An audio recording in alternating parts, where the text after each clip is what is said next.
क्या हो अगर पूरी की पूरी इंसानियत एक वायरस के चलते तबाही की कगार पर पहुंच जाए। एक ऐसा वायरस जो इंसान को दरिंदा बना दे। 28 डेज लेटर ने हमें इस डरावनी दुनिया से पहली बार मिलवाया था, लेकिन अब ये कहानी और भी खतरनाक मोड़ लेने जा रही है, क्योंकि ये है उस विनाश के 28 हफ्ते बाद की कहानी, जहां बचने का कोई रास्ता नहीं बचा है। तो तैयार हो जाइए दहशत, गिल्ट और इंसानियत की असली परीक्षा देखने के लिए। अगर आपने पहला पार्ट 28 डेज लेटर अभी तक नहीं देखा है तो उसका लिंक मैंने डिस्क्रिप्शन में डाल दिया है, पहले उसको जरूर देखिएगा, क्योंकि बिना उसके इस कहानी की गहराई को समझना थोड़ा मुश्किल होगा। ये फिल्म 2007 में रिलीज हुई थी। इसमें हमें रॉबर्ट कार्लाइल, रोज बर्न और जेरेमी रेनर जैसे शानदार एक्टर्स देखने को मिलते हैं। कहानी वहीं से शुरू होती है जहां पिछले पार्ट में रेज वायरस का कहर फैल चुका था। वायरस से संक्रमित लोग ज़ॉम्बी बन चुके थे और पूरा देश तबाही की चपेट में था। इस कहानी की शुरुआत होती है एक शांत से कॉटेज में। यहाँ पर हमको एक कपल डॉन और एलिस देखते हैं, जो कुछ और लोगों के साथ इस छोटे से घर में छुपे हुए हैं। उनके साथ जेकब और किम नाम के 2 लोग और एक बुजुर्ग कपल भी है। सभी लोग यहाँ पर छुपकर अपनी जान बचाने की कोशिश कर रहे हैं। डिनर बनाने का वक्त था और एलिस किचन में काम कर रही थी। तभी डॉन उसके पास आता है। दोनों इमोशनल हो जाते हैं, क्योंकि हाल ही में उन्होंने अपने बच्चों को स्कूल ट्रिप के लिए फ्रांस भेजा था और ये किस्मत की बात थी कि वायरस केवल ब्रिटेन तक ही सीमित था, इसलिए उनके बच्चे सुरक्षित थे। जहां डिनर टेबल पर ये सब लोग चुपचाप बैठे थे। कोई आवाज नहीं, कोई रोशनी नहीं, बिल्कुल जैसे बाहर मौत का सन्नाटा हो। तभी अचानक दरवाजे पर कोई जोर जोर से दस्तक देता है। वो चिल्लाने लगता है, मुझे अंदर आने दो, मेरी मदद करो। और जब दरवाजा खुलता है तो देखा जाता है कि वहां पर एक 10 साल का बच्चा है। एलिस उसको अंदर ले आती है और उसको खाने को भी देती है। बातचीत के दौरान वो बच्चा बताता है कि उसके मम्मी पापा ज़ॉम्बी बन चुके हैं और कई ज़ॉम्बीज उसके पीछे पड़े हुए हैं। फिर जो होता है वो सबको हिला देता है। डर के मारे किम खिड़की के पास जाकर बाहर झांकती है। वो देखती है कि दूर कहीं ज़ॉम्बीज की हलचल हुई है। तभी एक ज़ॉम्बी लकड़ी का दरवाजा तोड़कर अंदर घुस आता है और किम पर हमला कर देता है। वो सारे ज़ॉम्बीज एक एक करके पूरे घर में घुस आते हैं और सब पर टूट पड़ते हैं। एलिस उस बच्चे को लेकर ऊपर की तरफ भागती है और डॉन भी पीछे होता है। डॉन बार बार कहता है, बच्चे को छोड़ो, हमें भागना है, लेकिन एलिस नहीं मानती। वहीं दूसरी ओर बुजुर्ग कपल और जेकब अलग जगह छुपने की कोशिश करते हैं, जहां वो बुजुर्ग कपल खिड़की से भागने में कामयाब हो जाता है। अब इसी बीच एक बहुत डरावनी सिचुएशन हो जाती है, क्योंकि डॉन, एलिस और वो बच्चा एक कमरे में बंद हो जाते हैं। चारों तरफ से ज़ॉम्बीज उनको घेर लेते हैं। एलिस मदद के लिए चिल्लाती है, डॉन प्लीज मेरी मदद करो, लेकिन डॉन डर के मारे दरवाजा बंद कर लेता है और एलिस को अकेला छोड़कर पीछे के रास्ते से भाग जाता है। एलिस काफी देर तक डॉन को पुकारती रहती है, जिसकी आवाज अब धीरे धीरे बंद हो जाती है। मतलब वो ज़ॉम्बीज के हाथों मारी जाती है। डॉन बाहर नहीं निकलता है, वो गिल्ट में रोता है। उसने अपनी पत्नी को मरने के लिए छोड़ दिया था। उधर डॉन को जेकब मिलता है, जो एक बोट को खोलने की कोशिश कर रहा होता है। वो दोनों मिलकर बोट स्टार्ट करने की कोशिश करते हैं, लेकिन अफरा तफरी में जेकब पानी में गिर जाता है और ज़ॉम्बीज उसको भी पकड़कर मार डालते हैं। पर डॉन किसी तरह अपनी जान बचाकर बोट में बैठ जाता है और वहां से भाग जाता है। अब कहानी 1 महीने आगे बढ़ जाती है। जिस घर में डॉन और बाकी लोग छुपे हुए थे, वहां हुए ज़ॉम्बी अटैक के बाद वहां का माहौल पूरी तरह बर्बाद हो चुका था। खाने की कमी के कारण ज़ॉम्बी आपस में ही एक दूसरे को मारने लगे थे। हालात इतने बिगड़ चुके थे कि मिलिट्री को दखल देना पड़ा। आर्मी ने पूरे देश का कंट्रोल अपने हाथ में ले लिया और जहां पर भी ज़ॉम्बी नजर आते वहीं पर मार गिराए जाते। इसी बीच पता चलता है कि डॉन अभी भी जिंदा है। उसे भी आर्मी ने बचा लिया था। वो अब डिस्ट्रिक्ट वैन नाम की एक सेफ जोन कॉलोनी में रह रहा है। धीरे धीरे वक्त बीतता है और देखते ही देखते 6 महीने गुजर जाते हैं। अब पूरे ब्रिटेन में कोई ज़ॉम्बी नहीं बचा था। लग रहा था जैसे सब कुछ कंट्रोल में आ चुका है। जहां कहानी में अब एंट्री होती है डॉक्टर स्कारलेट की।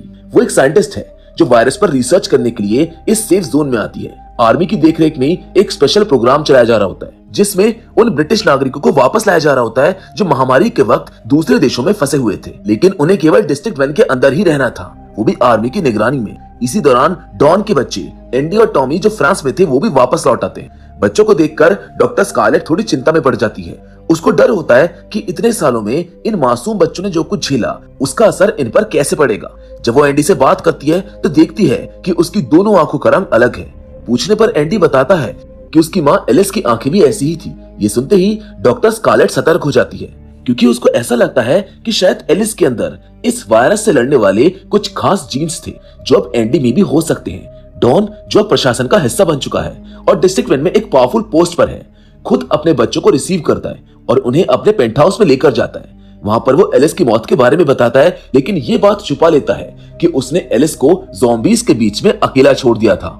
लेकिन एंडी को उसकी माँ की यादें परेशान करने लगती हैं। उसे बार बार सपने आते हैं और ऐसा महसूस होता है कि वो अपनी माँ का चेहरा भूलता जा रहा है। अगले ही दिन जब डॉन काम पर होता है, एंडी और टॉमी चुपके से डिस्ट्रिक्ट वैन से बाहर निकल जाते हैं। उनका इरादा होता है अपने पुराने घर जाकर अपनी माँ की कोई फोटो या यादगार चीज लाने का। और यहाँ पर आता है इस फिल्म का सबसे इंटरेस्टिंग मोड, क्योंकि घर पहुंचते ही एक बहुत बड़ा खुलासा होता है। जब वो घर के अंदर जाते हैं तो उन्हें कुछ अजीब सी आवाजें सुनाई देती हैं। एंडी जब ऊपर जाता है तो उसको कोई और नहीं बल्कि उसकी माँ एलिस मिलती है। जी हाँ, एलिस जिंदा है, वही एलिस जिसे डॉन ज़ॉम्बीज के बीच छोड़कर भाग आया था। वो दोनों माँ बेटे एक दूसरे को गले लगाते हैं, लेकिन तभी एंडी को कुछ अजीब दर्द महसूस होता है। वो चिल्लाते हुए नीचे आता है। अब आर्मी इन बच्चों को पकड़ लेती है। फौज की टीम उन्हें फिर से पकड़कर डिस्ट्रिक्ट वन के अस्पताल में ले आती है, जहां एलिस को आइसोलेट कर दिया जाता है। डॉक्टर स्कारलेट उसके टेस्ट करती है और काफी चौंका देने वाली बातें सामने आती है। एलिस वायरस से संक्रमित थी, लेकिन फिर भी वो ज़ॉम्बी नहीं बनी थी। एलिस एक कैरियर थी, उसके अंदर वायरस तो था, लेकिन उसका शरीर उस पर रिएक्ट नहीं कर रहा था। उसका खून और थूक किसी और को इन्फेक्ट कर सकता था, लेकिन खुद वो पूरी तरह नॉर्मल थी। यही वजह थी कि वो ज़ॉम्बीज के बीच जिंदा निकलकर इतने महीनों तक छुपकर रह पाई थी। और अब यहाँ पर खड़ा होता है एक बहुत बड़ा सवाल कि उसको जिंदा रखा जाए या मार दिया जाए। जनरल का आदेश था कि उसको खत्म कर दिया जाए ताकि वायरस दोबारा ना फैले, लेकिन डॉक्टर स्कारलेट उनको रोक देती है। उसका मानना था कि एलिस का खून इंसानियत के लिए वरदान बन सकता है, शायद इससे कोई वैक्सीन या ट्रीटमेंट तैयार हो सके। लेकिन जनरल स्टोन डॉक्टर स्कारलेट की बात मानने को तैयार नहीं होता, क्योंकि उनको लगता है कि एलिस खतरा हो सकती है। इसीलिए वो उसको मारने का फैसला ले लेते हैं। ये बात जब डॉन को पता चलती है तो वो घबरा जाता है। वो फौरन अपने बच्चों से मिलने पहुंचता है, लेकिन वहां पर एंडी उसे झल्लाकर सवाल करता है, आपने तो कहा था कि मम्मी मर चुकी है, लेकिन वो तो जिंदा है। डॉन खुद भी इस सच्चाई से डर रहा होता है, क्योंकि उसके अलावा किसी को नहीं पता था कि उसने एलिस को ज़ॉम्बीज के बीच अकेला छोड़ दिया था। गिल्ट में डूबा डॉन अब छिपकर एलिस से मिलने जाता है। वो बिना परमिशन के अस्पताल में दाखिल होता है। एलिस के सामने आते ही वो रोते हुए अपने किए की माफी मांगता है। एलिस उसे माफ कर देती है। दोनों गले लगते हैं और एक इमोशनल किस करते हैं। लेकिन दोस्तों, इसके ठीक 10 सेकंड के बाद डॉन के शरीर में अजीब बदलाव शुरू हो जाता है। वो दर्द से तड़पने लगता है और फिर कुछ ही पलों में एक खूंखार ज़ॉम्बी में बदल जाता है। एलिस ये सब देखकर डर जाती है और मदद के लिए चिल्लाती है, लेकिन अब कुछ नहीं बचा था, क्योंकि डॉन पूरी तरह से ज़ॉम्बी बन चुका था। वो बेहद खतरनाक अंदाज में एलिस के ऊपर हमला करके उसकी हत्या कर देता है। इसके बाद वो बाहर निकलकर आर्मी के जवानों पर टूट पड़ता है और एक एक करके उन्हें मारने लगता है। अब हालात फिर से बिगड़ने लगते हैं।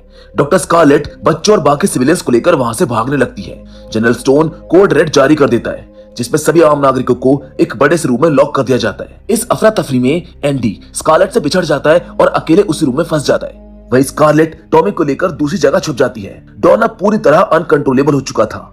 वो भागता हुआ उसी सेफ रूम की ओर आता है जहां सारे लोग बंद थे। उसकी चीखों से माहौल कांप उठता है। फिर वो दरवाजा तोड़ने की कोशिश करता है। ये देख एंडी डर जाता है और वहां से किसी कोने में छुप जाता है। नीचे से लोगों की चीखें आने लगती है।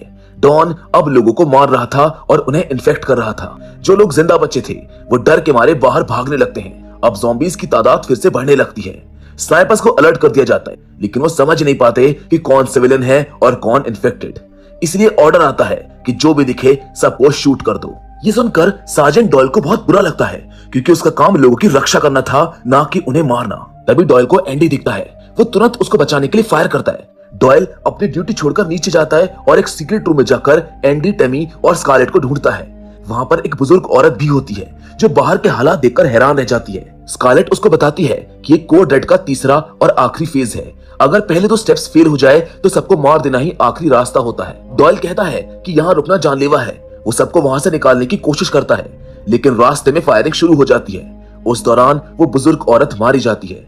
तभी डॉयल का दोस्त फ्लिन, जो कि हेलीकॉप्टर पायलट है, रेडियो पर कहता है कि पूरे शहर को अगले 4 मिनट में बम से उड़ाने का प्लान है। वो डॉयल को एक पुल के पास आने को कहता है जहां से वो उनको बचा सकता है। इसीलिए डॉयल सबको लेकर एक अंधेरी टनल में भागता है। उनके पीछे जोरदार धमाके हो रहे होते हैं, लेकिन ये सब किसी तरह बचते बचाते पुल के पास पहुंच जाते हैं। यहाँ स्कारलेट डॉयल को बताती है कि एंडी को जिंदा रखना बहुत जरूरी है, क्योंकि उसके अंदर उसकी माँ एलिस के जैसे इम्यूनिटी है और उसी के जरिए वैक्सीन भी बनाई जा सकती है। लेकिन खतरा यहीं पर खत्म नहीं होता। फ्लिन वापस आता तो है, लेकिन सिर्फ डॉयल को लेने। वो बाकी लोगों को देखकर मना कर देता है क्योंकि उसको ऑर्डर दिए गए हैं कि कोई भी सिविलियन साथ नहीं आएगा। लेकिन जाते जाते वो एंडी के लिए रास्ता बताकर चला जाता है। जिसके बाद हम देखते हैं कि ज़ॉम्बीज फिर से हमला कर देते हैं। ये लोग भागकर एक बंद कार में छुप जाते हैं, लेकिन तब तक आर्मी ने शहर में जहरीली गैस छोड़ दी थी जिससे सारे ज़ॉम्बीज मारे जाते हैं। मगर इसी गैस से कार का सिस्टम डैमेज हो जाता है और कार चालू नहीं हो पाती। मतलब अब डॉयल को बाहर निकलकर कार को धक्का मारना होगा, जो उसके लिए काफी खतरनाक हो सकता है। पर फिर भी डॉयल उन सबको बचाने के लिए बाहर निकलता है और कार को धक्का मारता है। और जैसी कार स्टार्ट होती है, स्नाइपर्स उसको इन्फेक्टेड समझकर शूट कर देते हैं, जिस वजह से डॉयल की वहीं पर मौत हो जाती है। पर बाकी लोग किसी तरह स्टेडियम के पास एक टनल में पहुंच जाते हैं। लेकिन वहां पर डॉन, जो अब ज़ॉम्बी बन चुका होता है, वो स्कारलेट के ऊपर हमला कर देता है और उसको भी मार डालता है। इन सब के बीच एंडी और टैमी बिछड़ जाते हैं। डॉन एंडी के ऊपर हमला करता है और उसको काट लेता है, लेकिन एंडी भी एलिस जैसी इम्यूनिटी वाला था, इसलिए वो भी इन्फेक्टेड नहीं होता है। आखिरकार दोनों बच्चे स्टेडियम के पास पहुंचते हैं, जहां आगे हम देखते हैं कि फ्लिन दोबारा आता है और बहुत सोचने के बाद बच्चों को ब्रिटेन से बाहर ले जाता है, जहां कैमरा पीछे मुड़ता है और दिखाया जाता है कि इन्हीं बच्चों के जरिए ये वायरस दोबारा फैल सकता है। और एक बार फिर से हमें 28 दिन बाद का सीन दिखाया जाता है, जहां फ्लिन ने हेलीकॉप्टर फ्रांस के पास कहीं लैंड किया था और इन सब की वजह से वायरस अब यहाँ पर भी पहुंच चुका था। शायद एंडी भी अपनी माँ की तरह ही इस वायरस से इम्यून था, लेकिन एंडी के संपर्क में आने वाला कोई भी इंसान बहुत इजीली इससे इन्फेक्टेड हो सकता था।